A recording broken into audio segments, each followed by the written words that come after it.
నమస్తే, welcome to స్వతంత్ర news. నేను సోనియా. బులెటిన్ల ముందుగా హెడ్లైన్ చూద్దాం.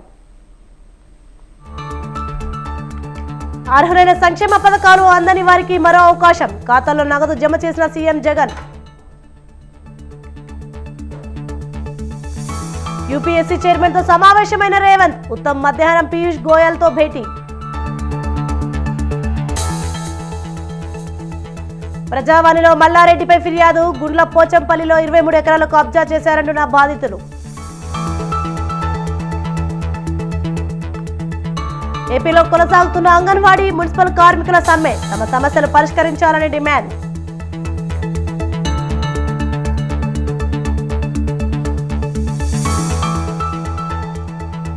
ఫిబ్రవరి 3 నుంచి తిరుమలలో ధార్మిక సదస్సు, అయోధ్యకు లక్షా శ్రీవారి లడ్డూలు పంపుతామన్న టీటీడీ ఈవో.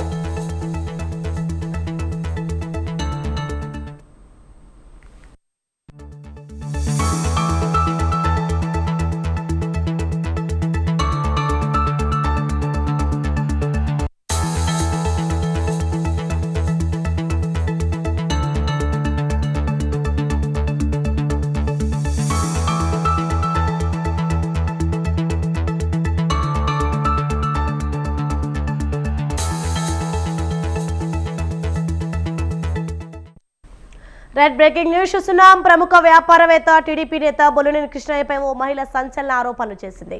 బొలినేని కృష్ణయ్య తన భర్త అంటూ కృష్ణవేణి అనే మహిళ చెప్తోంది. తనను మోసం చేసి పిల్లలను తన నుంచి దూరం చేసినట్లు ఆమె వాపోయింది. 3 పిల్లలకు 3 తల్లులు తండ్రులు సృష్టించారంటూ చెప్పుకొచ్చింది. తనను కేవలం పిల్లలను కనిచ్చే యంత్రంగా చూస్తున్నాడని, భార్య అనే విషయాన్ని పక్కకు పెట్టాడని చెప్పింది. కనీసం మహిళ అనే జాలి కూడా లేకుండా అవమానించారని ఆవేదన వ్యక్తం చేసింది. డబ్బు బలంతో ఏం చేసినా చెల్లుబాటు అవుతుందనే ధీమాతో తన పిల్లల జీవితాలతో ఆడుకుంటున్నాడని ఆమె సోషల్ మీడియాలో బొలినేని కృష్ణయ్యపై పలు ఆరోపణలు చేసింది.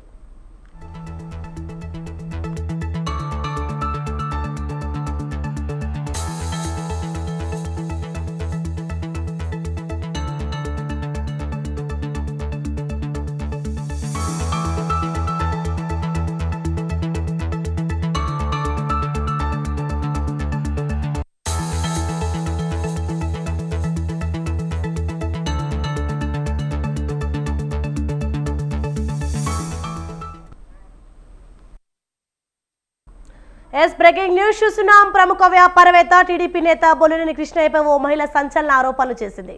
బొలినేని కృష్ణయ్య తన భర్త అంటూ కృష్ణవేణి అనే మహిళ చెప్తోంది. తనను మోసం చేసి పిల్లలను తన నుంచి దూరం చేసినట్లు ఆమె వాపోయింది. 3 పిల్లలకు 3 తల్లులు తండ్రులు సృష్టించారంటూ చెప్పుకొచ్చింది. తనను కేవలం పిల్లలకు కనిచ్చే యత్నంగా చూస్తున్నాడని, అని భార్య అనే విషయాన్ని పక్కకు పెట్టాడని చెప్పింది. కనీసం మహిళ అనే జాలి కూడా లేకుండా అవమానించారని ఆవేదన వ్యక్తం చేసింది. డబ్బు బలంతో ఏం చేసినా చెల్లుబాటు అవుతుందనే ధీమాతో తన పిల్లల జీవితాలతో ఆడుకుంటున్నాడని ఆమె సోషల్ మీడియాలో బొలినేని కృష్ణయ్యపై పలు ఆరోపణలు చేసింది. రైట్కి ఇదే అంశంపై మాట్లాడడానికి మనతో పాటు కృష్ణవేణి గారు లైన్లో ఉన్నారు. కృష్ణవేణి గారు. ఎస్ అండి, నమస్కారం అండి. నమస్కారం. నమస్తే అండి. నమస్తే అండి. కృష్ణవేణి గారు, చెప్పండి, ఏం జరిగింది అసలు మీకు? అతను నాకు 2004 ఫిబ్రవరి 16th నన్ను మ్యారేజ్ చేసుకున్నారండి. ఒక టెంపుల్లో జస్ట్ నన్ను తాళి కట్టి చేసుకున్నారు. దానికంటే ముందులోనే అతనితో నన్ను తిప్పుకొని, అతనితో నన్ను బయట తిప్పటం అట్లా ఇట్లా చేసి, నేను మెడ్విన్ హాస్పిటల్లో అకౌంట్స్ డిపార్ట్మెంట్ లో ఉండేదాన్నండి. సో అకౌంట్స్ డిపార్ట్మెంట్ లో ఉంటే రోజు నన్ను చూడటానికి వచ్చి నన్ను లవ్ లో పడేసినట్టు అట్లా ఇట్లా చేసి నన్ను నమ్మించి తన వైపు తిప్పుకున్నారండి. సరే అని తనతో నేను వెళ్ళాక ఇంకా ఫిబ్రవరి 16th 2004 నన్ను మ్యారేజ్ చేసుకున్నారండి. చేసుకున్నాక ఏం చేశారంటే, నాకు అతనికి పిల్లలు కావాలి అట్లా ఏమీ నాకు తెలియదండి. యాక్చువల్లీ అప్పుడు నా ఏజ్ 17 years. సో నాకు నాకు అసలు ఐడియా లేదండి. ఏంటంటే అతను నన్ను పిల్లలు తీసేసుకుంటారని కానీ ఆ ఐడియా కూడా లేదండి. జస్ట్ నన్ను బంజారా హిల్స్ లో ఒక ఇల్లు తీసి పెట్టారండి. ఆ ఇంట్లో నేను ఉన్నానండి. నేను ఉంటే తను ఏం చేశారంటే, కృష్ణయ్య గారు రోజు అక్కడికి వచ్చి వెళ్తుండే అండి. నన్ను పెళ్లి చేసుకున్నాక అక్కడికి వచ్చి వెళ్తుండే అండి. అయితే August 31st 2004 మా బాబు పుట్టాడండి. బాబు పుట్టాక బాబుకి 1 ఇయర్ నుంచి ఇంకా మాటలు మొదలు పెట్టాడండి. ఏమంటే మీరు మీరు నా కొడుకు ఇలా సీక్రెట్ గా బతకడం నాకు ఇష్టం లేదు, నా బ్రదర్స్ కి నాకు పిల్లలు లేరని నా బ్రదర్స్ నా ఆస్తుల కోసం చాలా నాకు ఫోర్స్ చేస్తున్నారు, చాలా సఫర్ చేస్తున్నారు. నా బాబుని తీసుకొని వెళ్ళి నా ఇంట్లో పెంచితే నాకు చాలా హ్యాపీగా ఉంటుందని నేను అనుకుంటున్నాను వచ్చారండి మాట్లాడటం. అలా మాట్లాడుతూ ఇంకా నేను ఇవ్వలేను, నా వల్ల కాదు, నేను ఇవ్వను, నేను డబ్బుని తీసుకుంటా అని అట్లా ఇట్లా మీరేమి ఎప్పుడు నాకు అనలేదు కదా, సో నేను ఇవ్వను అని అన్నానండి. నేను ఇవ్వను అంటే నాకు హార్ట్ అటాక్ వస్తుంది, చెస్ట్ పెయిన్ వస్తుంది, నువ్వు ఇవ్వకపోతే నాకు కుదరదు, నాకు ఇవ్వాల్సిందే, ఇవ్వకపోతే నాకు కుదరదు, నా బ్రదర్స్ దగ్గరే నా పరువు పోతుంది, నాకు ఇవ్వాల్సిందే, నా బాబుని నా ఇంట్లోనే తెస్తాను, ఎప్పటికైనా ఫస్ట్ వైఫ్ కు పిల్లలు లేరు కదా, సో ఎప్పటికైనా నీ పిల్లలు నీకే అవుతారు, నేను చేసిన వర్క్ ఏది చేసినా వాళ్ళ కోసమని, సో ప్రతిదీ నీ పిల్లలకే అవుతుంది కదా, నువ్వెందుకు హ్యాపీగా ఉండు, నేను తీసుకెళ్తానని నన్ను బాధ పెట్టి తీసుకెళ్తారండి. 2 years అప్పుడు తీసుకెళ్లారండి. 2 years అప్పుడు తీసుకెళ్ళాక ఒక్కసారైనా చూపించమని ఎన్నిసార్లు రిక్వెస్ట్ చేశానండి. దూరం నుంచి చూపించు, నేను తల్లిగా కాదు, జస్ట్ ఒక మనిషిగా చూసి వెళ్తానంటే అసలు ఎప్పుడు నన్ను చూపించేవారు కాదు. ప్లస్ ఇంకొకటి ఏంటంటే, అతను ఇంటికప్పుడు బుద్ధి లేదా మళ్ళీ చూపించమని అడుగుతున్నావు అట్లెట్లా అన్నారండి. అంటే ఒక్కసారి నేను స్లీపింగ్ పిల్స్ కూడా తినేసానండి. మళ్ళీ ఇంట్లో సర్వెంట్స్ అందరూ నన్ను సేవ్ చేశారు. సో అక్కడ అది అయిపోయిందండి. బాబు వెళ్ళిపోయాడు. అతను దిగులతో కొన్నాళ్ళు ఉన్నాను. బాబు ఉండేటప్పుడే మళ్ళీ నేను ప్రెగ్నెంట్ వచ్చానండి. ప్రెగ్నెంట్ వచ్చి మళ్ళీ 5th month అవుతుంది పాపకి. పాప పుట్టింది. 1 year లో ప్రెగ్నెంట్ వచ్చింది బాబుకు. 1 year లో నాకు ప్రెగ్నెంట్ వచ్చింది. మళ్ళీ ప్రెగ్నెంట్ లో పాప పుట్టింది. పాపకు 5 నెలలప్పుడు బాబుని తీసుకెళ్లిపారు. అయితే ఒక పాప అర్జున్ చౌదరి అని బాబు పుట్టి, బాబు వెళ్ళే టైంకి ముందులా ఒక 5 months ముందులా పెద్ద పాప పుట్టిందండి. తన పేరు కృష్ణ వైష్ణవి అండి. తనని ఇంకా తీసుకెళ్తానని నాకు నానా హింసలు పెట్టారండి. నాకు నానా హింసలు అంటే ఇలాగ కాదండి. నేను ఇప్పటికి 20 years అవుతుంది. ఒంటరి జీవితం, ఒంటరిగానే బతుకుతున్నానండి. సో తన సెకండ్ పాప పుట్టేటప్పుడు తన నిమ్మని అడిగారండి. తన నిమ్మని అడిగితే నేను ఇవ్వను అని అడిగానండి. తనింటికి అని చెప్పి, నాతో చెప్పకుండా తనింటికి అని చెప్పి, తన చెస్ట్ పెయిన్ వస్తుంది, హార్ట్ అటాక్ వచ్చేస్తుంది, నేను చచ్చిపోతే నా ఆస్తులకి బ్రదర్స్ తీసేసుకుంటారు, సో నా ఆస్తులకి వారసులు ఉన్నప్పుడు నేను వాళ్ళకే అప్పచెప్పాలి కదా, సో నా ఇంటికి తీసుకెళ్తాను పెద్ద పాపని అని చెప్పారండి. చెప్పి పెద్ద పాపని వాళ్ళ ఇంటికి తీసుకెళ్లారండి. వాళ్ళ ఇంటికి అని చెప్పి నాతో నన్ను ఏడిపిస్తా, నేను వద్దని ఫోర్స్ చేస్తుంటే నా చేతిలో నుంచి లాక్కొని తీసుకుపోయాడండి. తీసుకుపోయి ఏం చేశాడంటే, లోటస్ హాస్పిటల్ యజమాని హేమ ప్రసాద్ ఎవరైతే ఉన్నారో, లకిడి కప్పుల్ లోటస్ హాస్పిటల్ యజమాని హేమ ప్రసాద్ ఎవరైతే ఉన్నారో వాళ్ళకి నా పాపని వాళ్ళని తల్లిదండ్రులుగా పెట్టి నా పాపని వాళ్ళకి అప్పచెప్పాడండి. ఆ విషయం నాతో ఎప్పటికీ చెప్పలేదండి. తర్వాత నాకు తెలుసుకొని ఈ మధ్య కాలంలో కొద్ది కాలం బట్టి నేను తెలుసుకున్నానండి. ఎవరెవరో ఫ్రెండ్స్ ద్వారా నేను తెలుసుకొని నేను నిలదీశానండి. 2 years బ్యాక్ నిలదీశానండి. సరిగ్గా ఇంటికి మెయింటెనెన్స్ ఇవ్వడండి, ఏమి ఇవ్వరండి. అసలు మేము అప్పులు చేసుకునే బతకాలి, అప్పులు చేసుకునే తినాలి, అప్పుల్లోనే ఉన్నామండి, అప్పులతోనే బతికినామండి ఇంతవరకు కూడా. మొన్న ఈ మధ్యన ఏదో మా అప్పులు కొన్ని సేవ్ చేయాలని కొద్దిగా డబ్బులు మాకు ఇచ్చారండి. అంతకు మించి ఏ రోజు మాకు ఎప్పుడు మెయింటెనెన్స్ డబ్బులు కూడా సరిగ్గా ఇచ్చేవాళ్ళు కాదండి. ఇప్పుడు ఒక 8 months నుంచి మెయింటెనెన్స్ ఇస్తున్నారండి. అంతకు ముందులా ఏమి ఇచ్చేవాళ్ళు కాదండి. ప్రతి నెల ఎవరిదో ఒక్కొక్కరి దగ్గర అప్పులు చేసుకొని మేము బతకాలి. ఆ అప్పులన్నీ ఉన్నాయని అది ఇప్పుడు దాని తర్వాత ఏమైందంటే 5 years నేను కొద్దిగా రెస్ట్ తీసుకున్నానండి. పిల్లలు వెళ్ళిపోయిన దిగులుతో, పిల్లలు వెళ్ళిపోయారన్న బాధతో, నా పిల్లలు లేరు ఇంకా నేను నాకెందుకు బతుకని ఒక్కసారి మళ్ళీ స్లీపింగ్ పిల్స్ తీసుకున్నాను, గన్నేరు పప్పు తీసుకున్నానండి. సో చచ్చిపోదామంటే మళ్ళీ అప్పుడు కూడా సేవ్ చేశారండి ఎవరో నాకు తెలీదు, మా ఇంట్లో సర్వెంట్స్. సో నన్ను అట్లా హాస్పిటల్ వేసి చేసేసినాక ఇంటికి వచ్చాక ఏమన్నాడంటే, నీకు బుద్ధి ఉందా, నువ్వు నన్ను పబ్లిక్ లో తెచ్చేద్దామని ఇట్లా చేస్తున్నావా, ఏం చేస్తున్నావు నీకు అర్థమవుతుందా, నువ్వు నా పరువు తీయడానికి వచ్చావా, అట్లా ఎట్లా నా వెనకాల తిరిగి నా వెనకాల అతనే పడి నన్ను వెనకాల పడి నువ్వు ఇష్టం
బ్రేకింగ్ న్యూస్ చూస్తున్నాం. ప్రముఖ వ్యాపారవేత్త టీడీపీ నేత బొలినేని కృష్ణయ్యపై ఓ మహిళ సంచలన ఆరోపణలు చేసింది.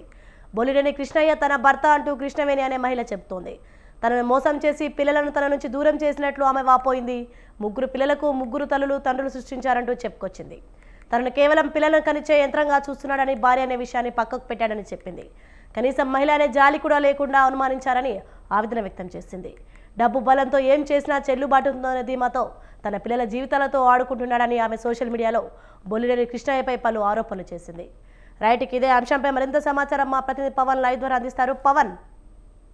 ప్రముఖ వ్యాపారవేత్త రాజకీయ నాయకుడు బొలినేని కృష్ణయ్య తనను మోసం చేశాడంటూ కూడా ట్విట్టర్ ద్వారా ఒక కృష్ణవేణి అనే ఒక బాధితురాలు తనకు సంబంధించిన ఆవేదన వ్యక్తం చేసింది. అయితే తనను 2వ పెళ్లి చేసుకొని 3 పిల్లల్ని కన్న తర్వాత తను పట్టించుకోవట్లేదని, అంతేకాకుండా తన మొదటి కుమారుడు అంతేకాకుండా 2వ కూతుర్ని కూడా తనకు తెలియకుండా పూర్తిగా వారి పేర్లను కూడా మార్చేశాడు. అంతేకాకుండా 2వ కూతురు సంబంధించి చూస్తే మాత్రము ఆమె ఇప్పటి వరకు కూడా ఎలా ఉంటుందో తాను చూడలేనని చెప్పి కూడా బాధితురాలు ఆవేదన వ్యక్తం చేసిన పరిస్థితి కూడా చూస్తున్నాము. ఎందుకంటే 2వ కూతుర్ని ఇతరులకు కూడా ఇచ్చేశారు. అసలు బొలినేని కృష్ణయ్య తన వద్ద పెట్టుకుంటానని చెప్పి ఆ యొక్క మాయమాటలు చెప్పి మరి తన వద్ద నుంచి కూడా తీసుకెళ్లారని చెప్పి కూడా బాధితురాలు కూడా చెప్తున్న పరిస్థితి కూడా గమనిస్తున్నాము.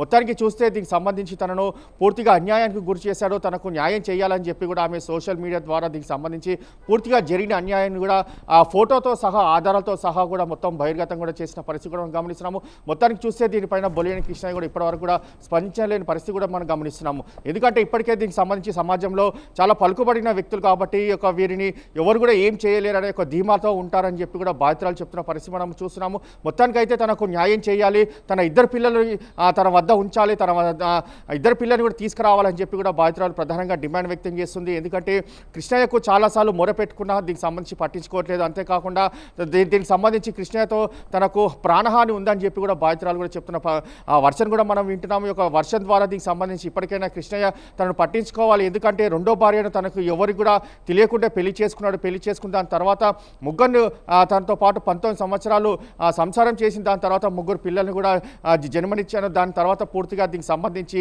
ఇలా బొలినేని కృష్ణయ్య ఇలా చేస్తున్నారని చెప్పి కూడా ప్రధానంగా బాధితురాలు కూడా మీడియాతో మాట్లాడుతూ చెప్పడం జరిగింది. మొత్తానికి చూస్తే మాత్రం తనకు న్యాయం చేయాలని చెప్పి కూడా ప్రధానంగా బాధితురాలు కూడా చెప్తున్న పరిస్థితి కనిపిస్తుంది. Right, thank you Pavan.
Congress పార్టీలో తనకు ఏ బాధ్యతలు ఇచ్చినా స్వీకరించేందుకు సిద్ధంగా ఉన్నానని వైఎస్ షర్మిల అన్నారు.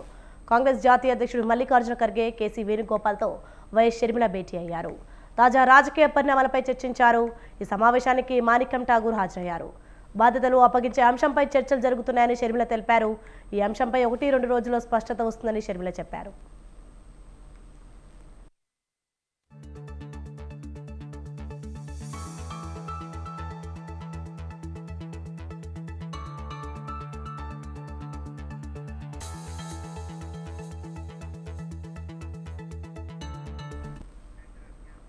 బ్రేకింగ్ న్యూస్ చూస్తున్నాం. కాంగ్రెస్ పార్టీలో తనకు ఏ బాధ్యతలు ఇచ్చినా స్వీకరించేందుకు సిద్ధంగా ఉన్నానని వైఎస్ షర్మిల అన్నారు.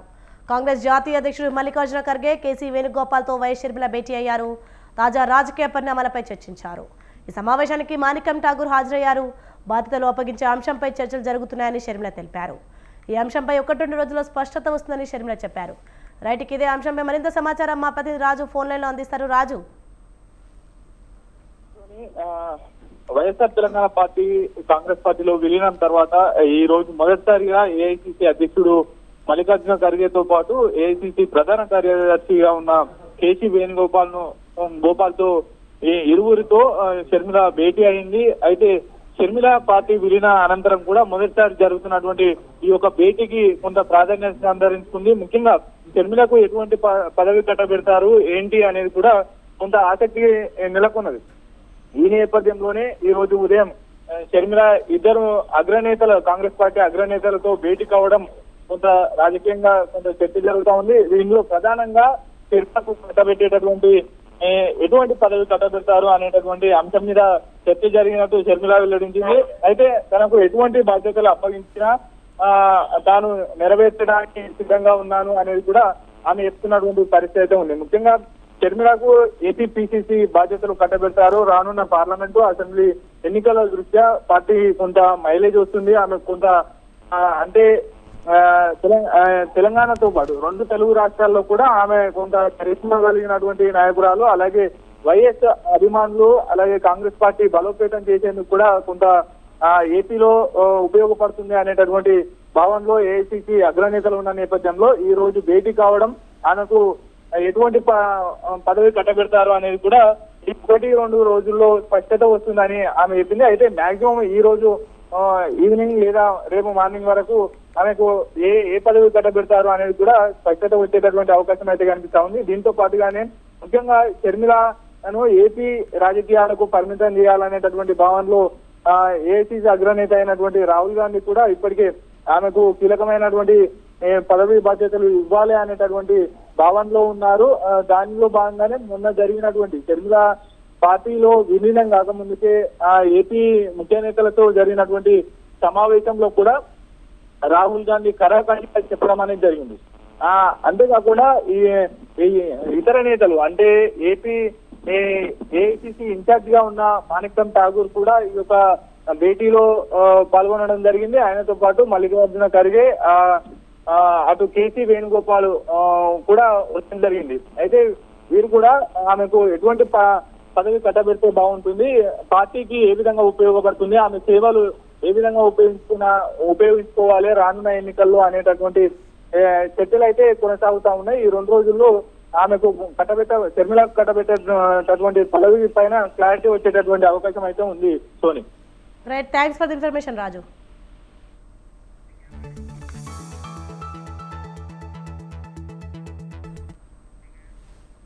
తెలంగాణ సీఎం రేవంత్ రెడ్డి 2వ రోజు ఢిల్లీ పర్యటన కొనసాగుతోంది. ఇందులో భాగంగా యూపీఎస్సీ చైర్మన్ మనోజ్ సోనీతో సమావేశమయ్యారు. యూపీఎస్సీ తరహాలో తెలంగాణ పబ్లిక్ సర్వీస్ కమిషన్ను పకడ్బందీగా తీర్చిదిద్ది ప్రశ్నాపత్రాల లీకేజీలు లేకుండా చేస్తామని సీఎం ఇప్పటికే ప్రకటించారు. ఈ నేపథ్యంలో టీఎస్పీఎస్సీ ప్రక్షాళనపై యూపీఎస్సీ చైర్మన్తో చర్చించినట్టు సమాచారం. పరీక్షల నిర్వహణలో యూపీఎస్సీ అవలంబిస్తున్న విధానాలను తెలుసుకున్నారు. రేవంత్ వెంట మంత్రి ఉత్తమ్ కుమార్ రెడ్డి, సిఎస్ శాంతికుమార్తో పాటు 2 ఐఏఎస్ అధికారులు ఉన్నారు.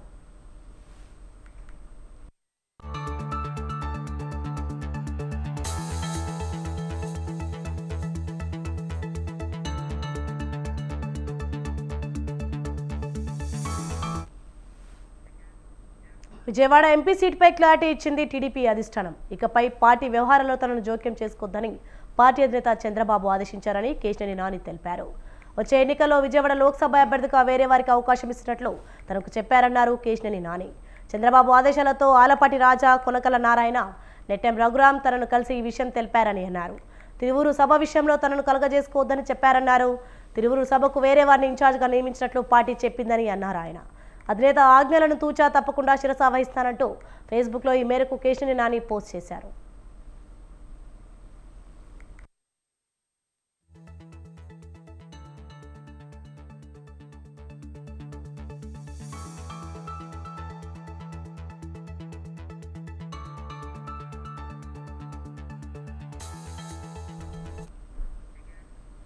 రాబోయే ఎన్నికల్లో తాను పోటీ చేస్తున్నట్లు ప్రకటించారు మంత్రి మేరుగ నాగార్జున. ఎన్నికల దృష్ట్యా టికెట్ల కేటాయింపులో పార్టీ అధిష్టానం నిర్ణయం తీసుకుంటుందని తెలిపారు. అయితే అధిష్టాన నిర్ణయం మేరకు అందరూ కలిసి పనిచేస్తామన్నారు. టీడీపీ నేతలు ఎందుకు భయపడుతున్నారని ప్రశ్నించారు. చంద్రబాబు తన పార్టీ వ్యవహారాలు చూసుకుంటే మంచిదని ఎద్దేవా చేశారు. చంద్రబాబు, లోకేష్ ఎక్కడి నుంచి పోటీ చేస్తున్నారో చెప్పాలని సవాల్ విసిరారు. సామాజిక విప్లవాత్మకమైన నిర్ణయాలు తీసుకుంటూ జగన్ పరిపాలన సాగిస్తున్నారని తెలిపారు.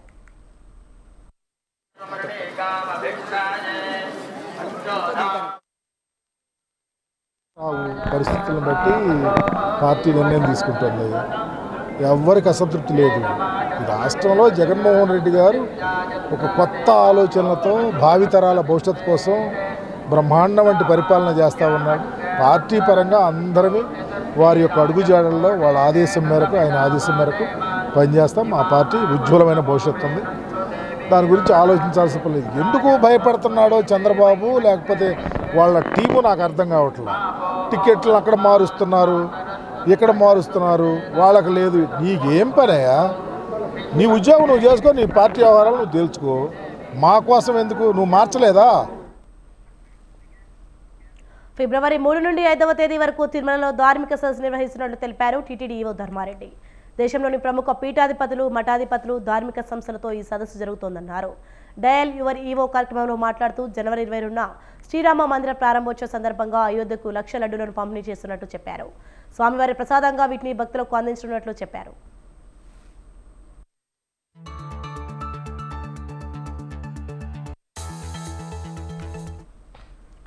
డిసెంబర్ నెలలో 19,16,000 మంది భక్తులు శ్రీవారిని దర్శించుకోగా హుండీ ద్వారా 116,73,00,000 రూపాయలు విరాళంగా వచ్చాయన్నారు. ధనుర్ మాసోత్సవాల్లో భాగంగా నెల 15వ తేదీ తిరుపతిలో శ్రీ గోదా కళ్యాణం, తిరుమలలో 16వ తేదీ శ్రీవారి పార్వేట ఉత్సవం, 25న శ్రీరామకృష్ణ తీర్థ ముక్కోటి వైభవం నిర్వహించనుంది టీటీడీ. డైలీ యువర్ కార్యక్రమంలో 26 మంది భక్తులు సూచనలు, సలహాలు ఇచ్చారు. ముఖ్యంగా ఎక్కువ సలహాలు, సూచనలు క్యూ లైన్ నిర్వహణ, వైకుంఠం క్యూ కాంప్లెక్స్లో కంపార్ట్మెంట్లో కూర్చునే విధానం పైన దాదాపు 5 నుంచి 6 మంది భక్తుల దాకా సలహాలు, సూచనలు అందించారు. వాళ్ళ సలహా ఏంటంటే ఎక్కువసేపు కంపార్ట్మెంట్లో కూర్చోబెట్టి తక్కువసేపు క్యూ లైన్లో వదిలేటువంటి ఏర్పాటు చేస్తే క్యూ లైన్లో ఇబ్బంది పడేటువంటి అవకాశం ఉండదు కాబట్టి అలా చేయమని సలహాలు ఇచ్చారు. తర్వాత వైకుంఠ ఏకాదశి దర్శన ఏర్పాటు చాలా బాగున్నాయని చెప్పారు. కానీ 2-3 భక్తులు క్యూ లైన్లో ఎక్కువసేపు వెయిట్ చేశాము. అలా వెయిట్ చేయకుండా కంపార్ట్మెంట్లో. ఇవి bulletin updates. For more updates keep watching స్వతంత్ర న్యూస్.